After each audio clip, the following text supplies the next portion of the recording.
This time at the Quick Speed Shop, I'm hooking up the steering column to the steering box on the Model A Hot Rod shop truck. Alright, here it is. I've got the steering column all hooked up with a brand new shaft and brand new U-joints. Let me go back in time and I'll show you how I did it.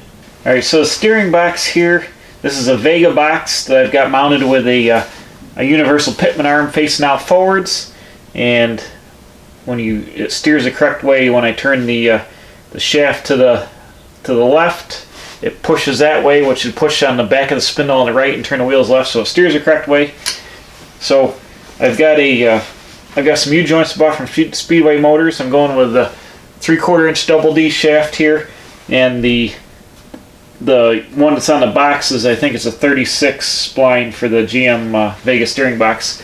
I've got a piece of 3/4 inch double D shaft here. Now these have a set screw that goes in both ends, and you want your shaft to go into the, where is it here? Can you see it? You want to go in flush, about flush like this, so you can have the full range of the universal joint. So I went and I've already marked this one. I've made a little indentation for the set screw in here to go into here. So let's put this in here and I'll slide it till it kind of goes into the mark. You can see how it fits there, pretty much flush in there. So on the steering box, I've got another one of these joints, and as you can see right now, if I slide this in here, this is too long. I ordered a piece of shaft. You can buy this in different lengths. I ordered a piece. I knew it would roughly work. So what we're going to do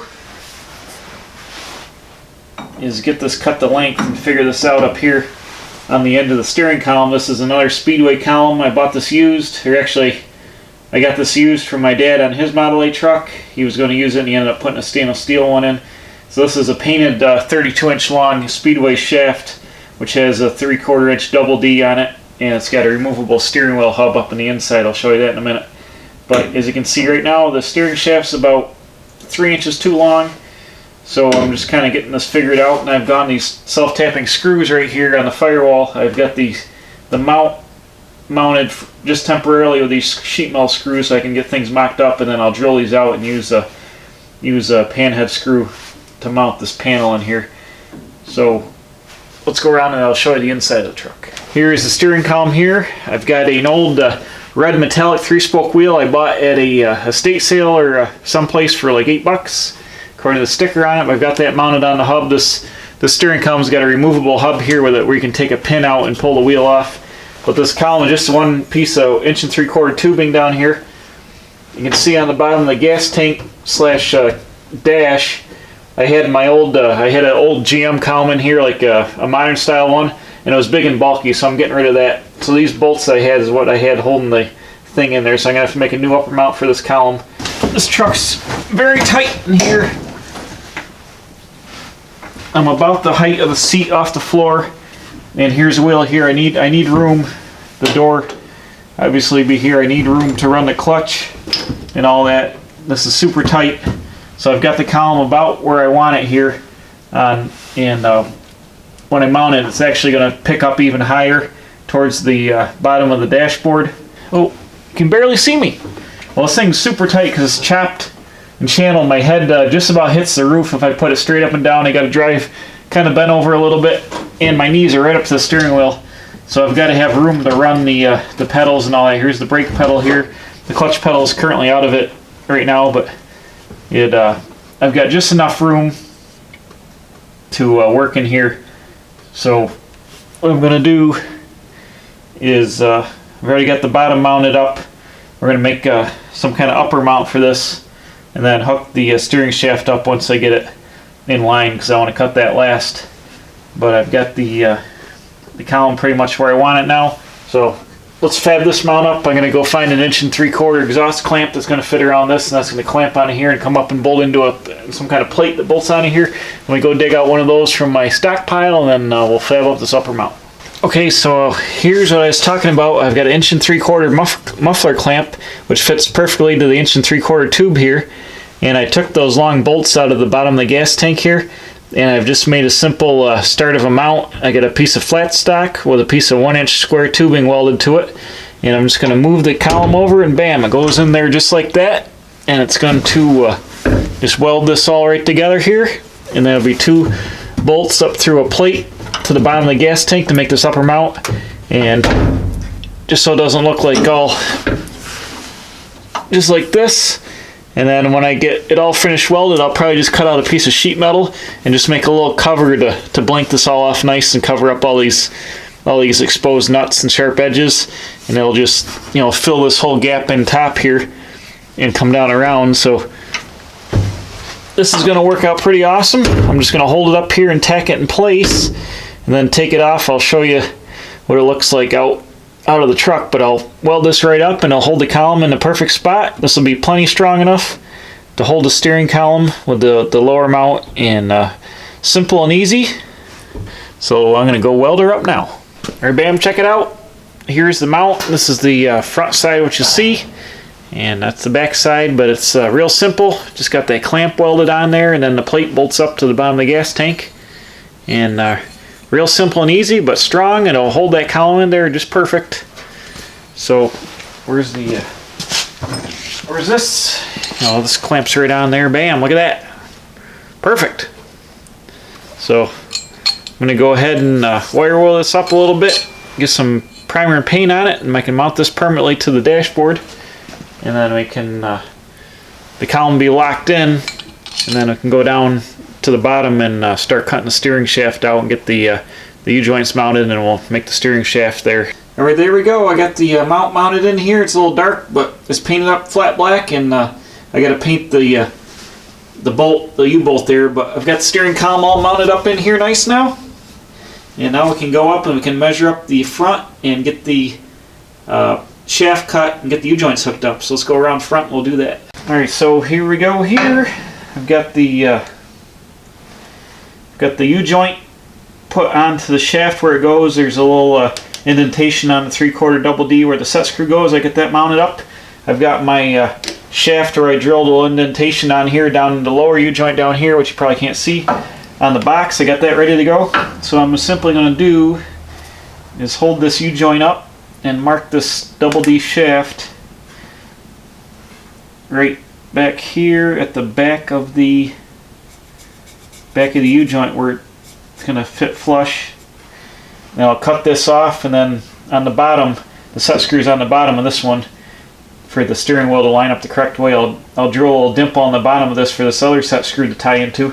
But I've got to cut this like 6 inches off here. So I'll cut this off. I'm going to have to loosen up the column, pull the column back up in to slide this up in here.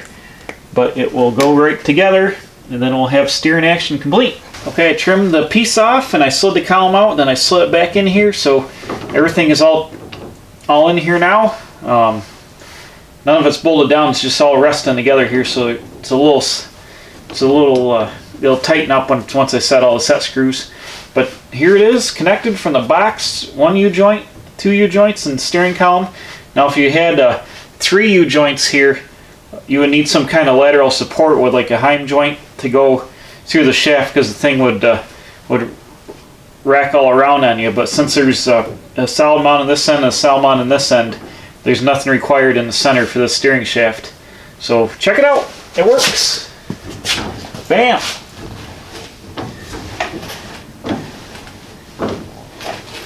And let me back up here, but I got an old tie rod end I had laying around, actually the one that was on this truck down in here. I'll show it to you how it's going to work, but it was a bent one I had custom bent, so I'd unbend it a little bit just to throw it in here to steer. But now I can make the front tires spin, so hold on. So it works. Now I got the drag link from the steering box here to that wheel. Then I don't have the actual tie rod, I just got a piece of round steel bar stock just kind of loosely bolted in here, so it's going to have some slop to it just here. But I turn to the left, look at this. There goes the wheels to the left. I turn to the right. Bam, there goes the wheels to the right. Straighten her back out, which is about there.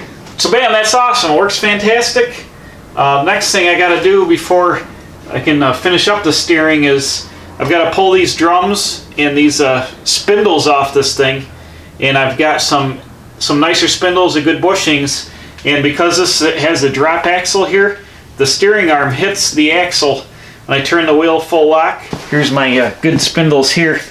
So right here, the steering arm here, and this is where it mounts in the axle and it turns like this. Where the axle drops down, the steering arm hits here. So all I got to do is take the torch and heat this up, bend the steering arm down right here at this boss, bend it down here, and then heat it up here and bend the arm back up, and essentially take this pivot point and this clearance issue and pull it down here. That's called dropping the steering arms. So I've got to drop these steering arms down both sides. So I got these really nice spindles that I bought here at a swap meet, 145 bucks for the pair. I've got new bushings to put in these after I drop the steering arms, but I've got to do that before I can finish this up. Once I get the good spindles and kingpins and all that on here, then I can take a measurement across, square these tires up and get the steering box perfectly aligned. Then I can take a measurement between the two steering arms and get my my cross link, and then to get the measurement from the box to the right spindle and get the drag link here. So I'll be ordering those new. We'll have brand new tie rods with new tie rod ends, and then this thing will steer real nice. And this cross steering, Ford started using cross steering in 1935. Before that, they had the steering box come out the side of the frame rail here, and you had a steering arm up on top of the spindle on the driver's side, and it pushed and pulled. And you got to make sure that your alignment for your pitman arm and all that, and your wishbone or radius rod mount go through the same arc, or the thing will have bump steer, and you can get a death wobble, or you get bump steer real bad. So it's more traditional to have the side steering, but I like cross steering. It handles a lot nicer, and I've run my Model A coupe and this truck originally. I set up a cross steering with a back like this, and they ride real nice. I never had any issue with them. So this thing is cross steer, but it's going to have all new front end components on it, so it'll ride nice. That pretty much sums up the steering here. I'm just going to blow this back apart. I'm going to paint the steering column, paint the steering shaft, paint the pitman arm on there, and then in a future video we'll do a video on dropping these steering arms and getting the front end dialed in. I'm also going to be putting a disc brake kit on the front here from Speedway that uses A-body GM calipers. They make a real nice kit with a cast piece that bolts right onto the spindle and hangs your brake caliper up here. So this thing will have 11-inch disc brakes on the front, and I've already got the master cylinder set up for disc brakes. That's how I ran it originally. I had AMC disc brakes on the front of this, so it'll have which also use GM calipers, so it'll have the same style disc brakes. Should stop just like it did before. So that'll be in a future video, getting all this front end tied up. But the steering's done for now, so I can move on to something else. So that's it. Thanks for watching. Please subscribe. I'm putting out new videos every Wednesday and Saturday. Hit the bell for alerts. Tell your friends. And as always, we'll see you right back here at the Quick Speed Shop for more tinkering on the Model A Hot Rod Shop Truck.